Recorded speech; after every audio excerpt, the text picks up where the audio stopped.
বাজান আমার সাইডটা ভাত খাওয়াইবেন, আমার না খুব খিদা লাগছে। আমার সাইডটা ভাত খাওয়াইলে আল্লাহ আপনারে ভালো রাখবো। আমি তো এমনি আছি, সমস্যায় এর ভিতরে আবার চাচা মিয়া কইতাছে দুগা ভাত খাইবো। আচ্ছা দুগা ভাতই তো খাইবো, দি। কি কইতাছেন কাকা, আপনি কিছু খান নাই? আচ্ছা ঠিক আছে, আপনি বসেন, আমি আপনার খাবার দিতেছি। তুই খালি আমারে ভাত খাবা, পরে বুঝবি। এখন যা বই গিয়া কোনো কথা না কইয়া।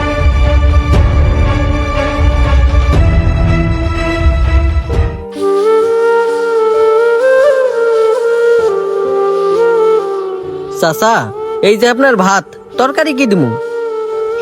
বাবা মেলা দিন হইছে ভালো মন্দ কিছু খাই না, যদি মুরগি থাকে আমার একটু মুরগি দেন। মুরগি খাইবেন? কি কয়, মুরগি দিয়ে ভাত দিতাম? এমনি বেচা কিনের যে অবস্থা, আজকে মুরগি উঠাইছি অল্প, এখান থেকে তার এক পিস দিলে আমার তো লস হয়ে যাব। আচ্ছা কি করার আছে, দি। আচ্ছা ঠিক আছে, দিতাছি।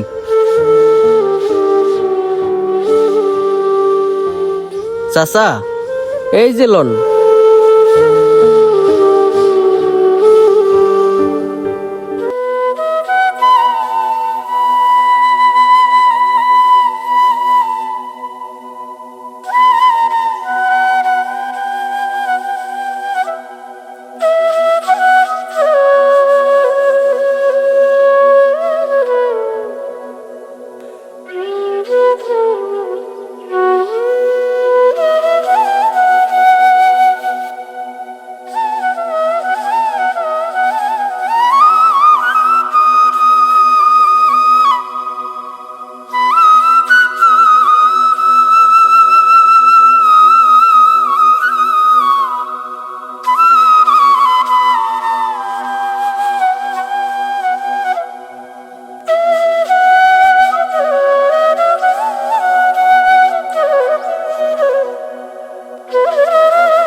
বাবা আপনি তো আমার মুরগি দিয়া ভাত খাওয়াইছেন, আপনার কয় টাকা বিল হইছে?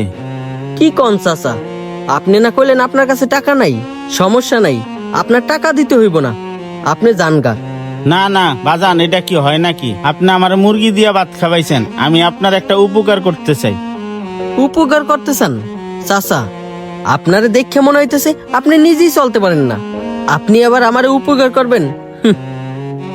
আচ্ছা ঠিক আছে চাচা, আপনার কিছু করতে হইব না, আপনি জানগা।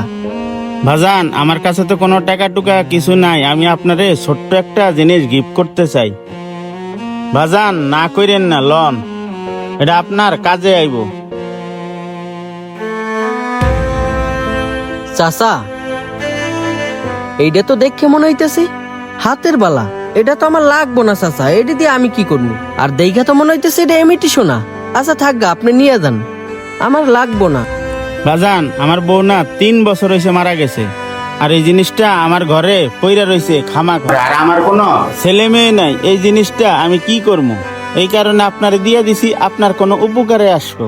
বাজান আপনি এটা রাইখা দেন, আর না কইরেন না। আচ্ছা ঠিক আছে, আপনি এত করে যেহেতু কইলেন রাইখা দিলাম। আচ্ছা ঠিক আছে বাবা, তুমি ভালো থাইকো, তাহলে আমি এখন আসি। আচ্ছা ঠিক আছে।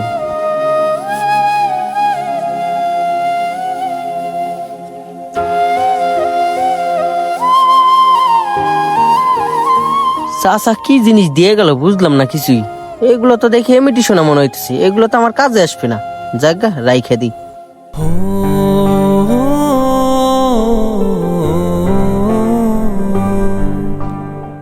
ভাই আমার এক প্লেট ভাত দিয়েন তো।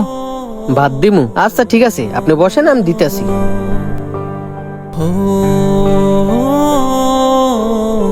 আরে স্বর্ণের বালা, ভাই আপনি এই বালা কোথায় পেলেন? আমার কাছে বিক্রি করবেন? ভাই এইগুলো আবার কে কিনবো? এক মুরব্বি খাইয়ে গেছে, উনি আমারে দিয়ে গেছে, আর দেখে তো মনে হচ্ছে এগুলো সোনা না, এমিটি সোনা। ভাই এগুলো ইমিটেশন হোক আর যাই হোক, আপনি যদি বিক্রি করেন আমি আপনাকে এই বালা দুইটা 50,000 টাকা দেবো। এই ভালার জন্য 50,000 টাকা দিবেন? হ্যাঁ ভাই, আপনি বিক্রি করবেন কিনা কোন, আমি আপনারে 50,000 টাকাই দেবো। আচ্ছা ঠিক আছে, আপনি যেহেতু কিনতে চাচ্ছেন আমার কোনো আপত্তি নেই, আপনি নিলে নিতে পারেন। আচ্ছা ঠিক আছে ভাই, এই বালা দুইটা আমি নিতে আসি, আর এই বালার জন্য আপনারা আমি 50,000 টাকা দিতেছি। এই যে আপনার 50,000 টাকা লোন, থাকেন, আমি গেলাম। আচ্ছা ঠিক আছে। বুঝলাম না, লোকটার মানে মাথা ঠিক নেই। দুইটা বালার লইগে আমার 50,000 টাকা দিয়ে গেল। বুঝলাম না কি এমন বালা, আর দেখতে মনে হয়েছে না তো স্বর্ণের, এর জন্য 50,000 টাকা দিল। আচ্ছা যাই হোক, টাকাটা পাইয়া ভালোই হয়েছে। আমার এখন হোটেল ভাড়াটা ক্লিয়ার করতে পারবো। আল্লাহ, তুমি যা করো ভালোর জন্যই করো। বাবা, এগুলা তো আমি কিছুই বুঝলাম না। তুই আমারে বালা দুইটা নিয়ে ফাটাইলি, আমি ওই হোটেলে যাই ভাতও খাই আইলাম।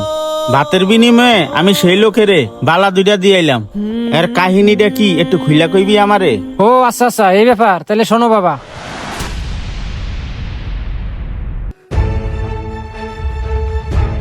হায় হায়, মহাজন সামনে পড়ে গেছে, যেভাবে কাটতে যাইতে হইব। কিরে, এটা রিয়াজ না? আমার টাকা না দিয়ে কি লুকে লুকে যাইতেছে? ওই রিয়াজ, দাঁড়া।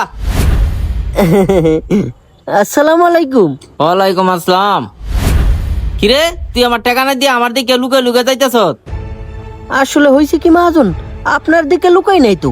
চুপ বেটা, বাটফারির আর টাকা পাস না? তোর দোকানে 3 দিন গেছি, আমি একদিনও তোরা পাই নাই। এখন বল, আমার টাকা দিবি কবে? মহাজন, আমি একটু সমস্যায় আছি, আপনি কয়টা দিন ওয়েট করেন, আমি আপনার টাকা দিয়ে দেবো। এই শোন, তোর কোনো অজুহাতে আমি শুনবো না। আজকে 6 মাস ধরে আমার টাকা নিয়ে ঘুরাইতেছ।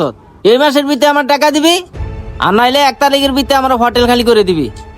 কথাটা যেন মনে থাকে। থাক, আমি গেলাম।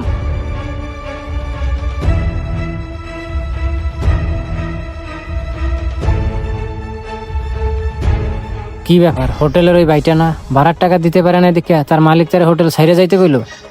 না, বিষয়টা সত্যি খুব খারাপ লাগছে। দেখি তারে কোনো সাহায্য করা যায় কিনা।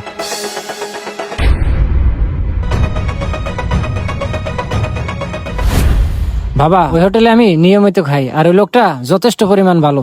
ওই হোটেলের ভাইটার একটু সমস্যা দেখে মনে হয় ভাড়া দিতে পারে না। আর ওই হোটেলের যে মালিক, সে ওনাকে অনেক বকাবকি করছে আর চেতাচেতিও করছে। আর এটা দেখে আমার খুব খারাপ লাগছে, তাই আর কি তোমারে দিয়া এই নাটকটা করাইছি। এবার তুমি কও বাবা, আমি এই কাজটা ভালো করছি না? হ বাবা, সত্যি তুই কাজটা অনেক ভালো করছ। তোর কাজে আমি অনেক খুশি হয়েছি। আর এইভাবে গোপনে দান করলে আল্লাহ তাআলা অনেক খুশি হন তার বান্দাদের উপরে। চল বাবা। আচ্ছা ঠিক আছে, চলো। আমাদের আজকের এই ভিডিওটি আপনাদের কাছে কেমন লাগলো? যদি ভালো লেগে থাকে তাহলে অবশ্যই এই ভিডিওটি শেয়ার করে আমাদের সাথেই থাকুন এবং পেজটি ফলো দিতে ভুলবেন না। Thank you.